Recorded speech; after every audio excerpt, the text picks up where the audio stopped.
think of how bad we were and how far we came. You know, how far we have come now, the spot we're at. So you got a pretty cool story about that when you were, because we've both been like homeless, in jail, locked up, at our bottoms, you know, and now we're great. Like life is good today. So I love a story. We both love underdog stories. You know, we love a story somebody screws their life up and then brings it back, you know? So you got a little story about that, a little inspiration you want to talk about? Well, I appreciate that.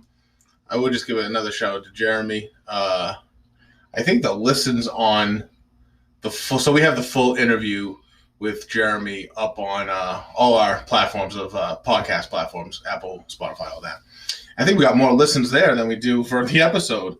But you know, understandable. That dude's dope, man. So it's good that if you want to listen to the whole episode.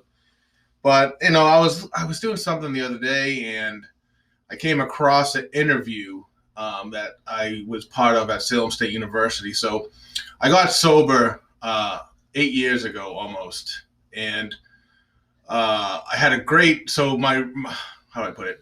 So when what got me sober was I lost everything. My ex-wife, I lost my family, everything. I became homeless, and I went into this homeless shelter up in the Salem, in Salem, Mass, up near Boston. And this interview was great. I was listening to it. It was only a couple minutes, and it really brought me back to like addiction and homelessness. The thing about it, it has no prejudice. Like, it doesn't matter where you come from, who you are.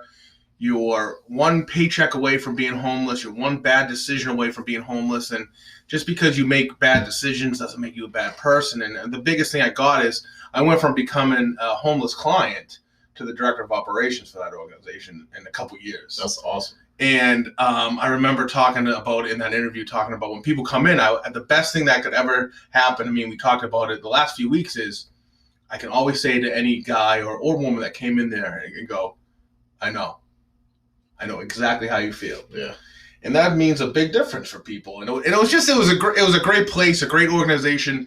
LifeBridge North Shore is what it's called. Look into them.